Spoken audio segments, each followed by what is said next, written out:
We're going to start tonight with a pause and a prayer. You know, journalism isn't an easy business in any day, but it is a profession and a mission and a career that really makes a difference in the world. Chris Hondros died 2 years ago this weekend, documenting a country that was struggling for its soul. Chris's family honors us tonight by allowing us to honor him. Chris is not with us tonight, but this video will bring his work and his dedication alive for all of us. So we just take a minute, meet Chris Hondros in his own words.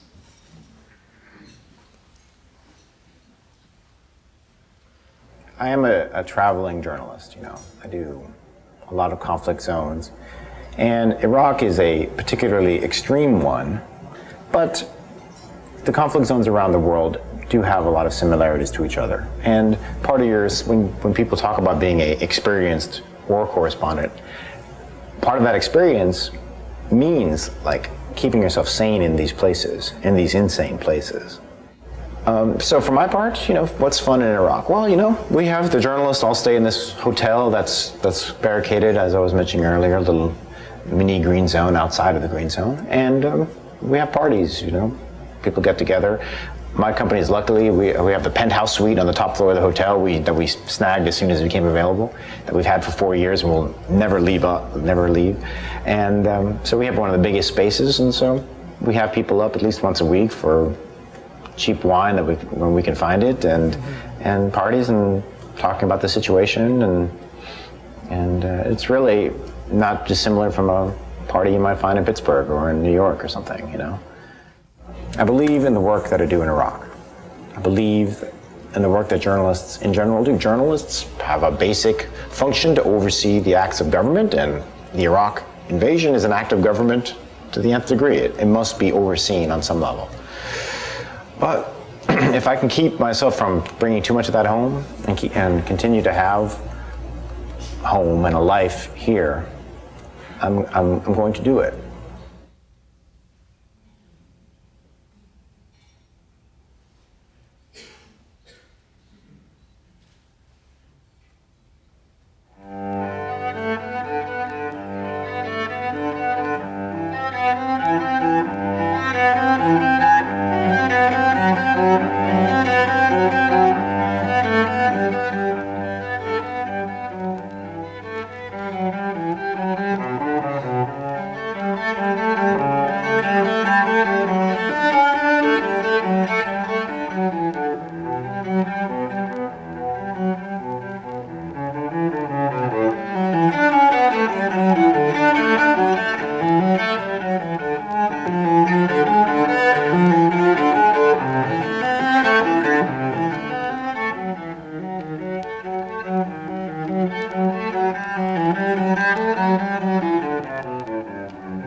Chris's mom is with us tonight. Inga Hondros moved from New York City to North Carolina to raise Chris here.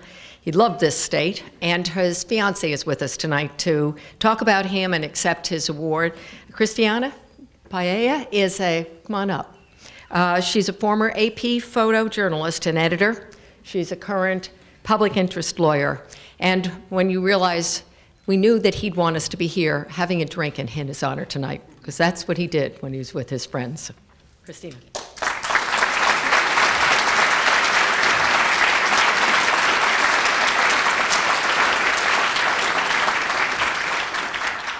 Thank you. I'd like to extend a warm note of thanks to Dean King, the UNC community, the other honorees this evening and all those that have gathered here today, especially Chris's family and colleagues who have traveled from afar to celebrate this honor with us. As we just saw, Chris always told great stories, whether through his expressive narratives or within his powerful photographs. Through his images, we witness a Liberian rebel fighter exalt during a firefight, the haunting cry of an Iraqi girl struck by the grief of her parents' death during a horrible combat zone mistake, a U.S. soldier riding confidently in a Humvee during the first few days of the Iraq War, and the striking eyes of an Afghani village boy. And it is from those stories embedded in Chris's telling imagery that we recognize his vision and distinct ability to bring shared human experiences from far-off places into our hearts and minds. Chris's absence in our world is immeasurable.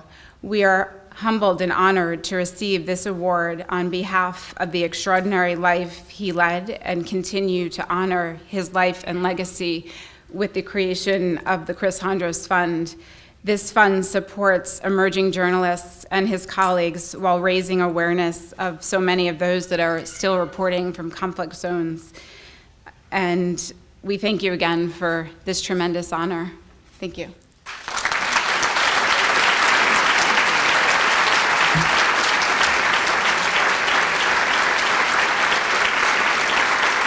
Mom standing up? And one of our grads has the honor of being that Chris Hondros Photojournalist Fellowship. And she's out doing the work and his legacy and taking great pictures. Tonight, we want you to be with your family and with your friends and with your colleagues in his honor. We're going to have salad served now, and then we'll be back. But take that moment to recognize the person next to you because we're so lucky to be all together. See you in a few.